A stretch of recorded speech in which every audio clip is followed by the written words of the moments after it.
asalaamaaleykum mbokki Sénégal tey man la seen doom seen député Papa Tahirou Sarr maa ñëwoon def visite des lieux par rapport au déplacement yu ñu def migrants mendiants yi yoon bi nag yàgg na bëgguma ci woon wax parce que dama doon bañ mu nduru loo xam ne day nduru politique parce que sujet bi dafa sensible te dafa nekk loo xam ne dafa sérieux pour un état comme le Sénégal tey nag ñëw naa fi pour def le constat apparemment ñi fi jiitu dañoo xamoon ne que dañuy ñëw moo tax ils ont profité pour déguerpir ñi fi nekk mais je pense que solution bi mooy que solution amul ci mbir bi de la part de l'État le premier ministre annoncé woon ne que ne avant octobre on va régler les choses mais apparemment dafa mel ni ba léegi dafa leen të te li tax mu të leen lenn kese la mooy on a un problème de diplomatie au Sénégal parce que solution bu Sénégalais di xaar lenn kese la mooy que ñu rapatrier mendiants yi fi nekk delloo leen seen dëkk Niger parce que seen dëkk dañoo raxas lépp li nga xam ne naam mooy yalwaan après ñoom ñëw tuuru fi Sénégal te loolu defe naa baaxul si suñu image yu dëkk baaxul si suñu santé publique baaxul aussi maam si santé tamit migrants yi parce que ku ñëw xool constat bi ñoom nu ñu fi dëkkee nga xam ne fii nii maanaam set amu fi li war ci nit li war ci droit humain amu fi te loolu yëpp maanaam danger la si ñoom mais en même temps danger la tamit si population sénégalaise yi dañoon xaar solution mais apparemment le gouvernement qui est en place amul solution yi te li wóor ba wóor mooy seen solution leen kese la maanaam populisme théâtre ak aussi tam tasaare leen instant bi nii jugee nañu Colobane ñëw nañu Mamel léegi fan lañ leen Dakar tamit loolu yàlla kese moo xam dans quelques jours dinañ déggaat ne maanaam migrants yi ñu ngi fii di yalwaan wala di saara am naa ci ay nouvelles yoo xam ne tamit ñu ngi ci biir côté Kër Massar ñu ngi côté Mbao bi tamit te loolu yëpp lenn kese moo ko yombal mooy maanaam jël leen rapatrier leen pourquoi je parle de problème de diplomatie parce que ñu bëri xamuñ ko mais état Sénégal en octobre 2024 bind na autorité nigérienne yi ñoom ñoo bañ a répondre ci correspondance bi te loolu ni le ministre de l'intérieur ni le premier ministre ni le président de la République du ñu démentir samay propos parce que ils savent que c'est la totale vérité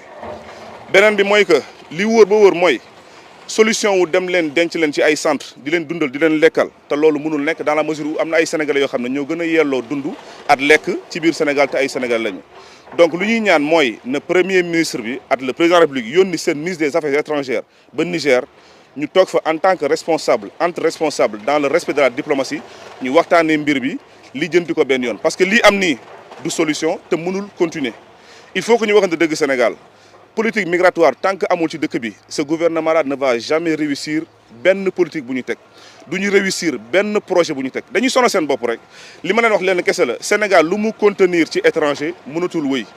urbanisme Sénégal antanu ko économie Sénégal antanu ko dépense subvention financement état antanu ko te loolu il faut que mu leer ci bopp sénégalais yi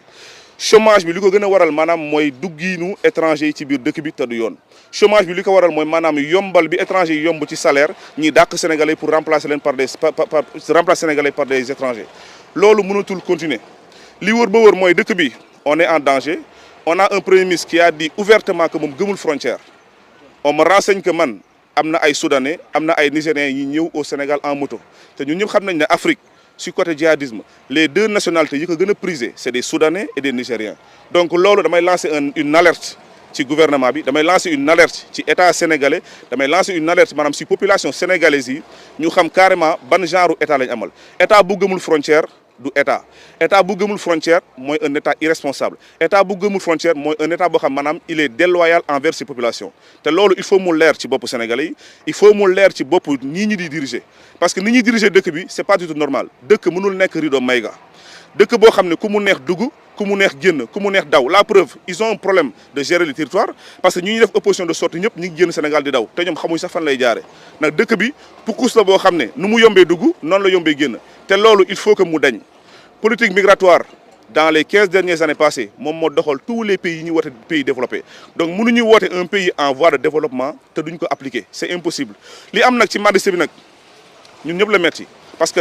rafetul nga gis sa moroomu nit sa moroomu jullit ñu toog ci mbedd bi di dundee mbedd bi di lekkee mbedd bi di amee ci mbedd bi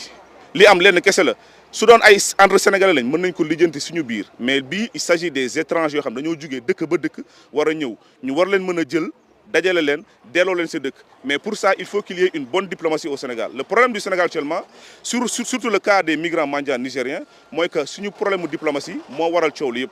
parce que su état demee bay bind état nigérien correspondance pour ñu rapatrier seen doom ñoom ñu am fitu bañ a tontu mooy que maanaam ñun suñu état yëpp nañ ñu mooy suñu état wane nañ benn ñàkk fayda boo xam ne il faut ñu xool nan lañ koy lijjantee donc loolu moo doon message bi ñu doon lancé te incha allah rabbi on fera d'autres visites et d'autres constats parce que man site ñu nekk yëpp xam naa ko bii dafa gën a jege rek mais dinañ dem ci yeneen ak yeneen yoo xam ne la presse sera invitée les populations seront averties et alertées par rapport aux dangers que nous vivons feebar yi bëri na variole mi ngi fi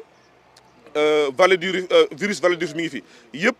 c'est des maladies importées yoo xam maanaam jugul Sénégal la preuve ki fi ñëwoon keroog ki ko mujjee am le Sénégal de 34 ans sénégalais la boo xam maanaam musul génn Sénégal musul am passeport maanaam mooy nit moo jugee bitim réew andil ko feebar boobu noonu ba mu wàllu ko ñeneen donc ça veut dire que il faut ñu xool dugginu dëkk bi ak génninu dëkk bi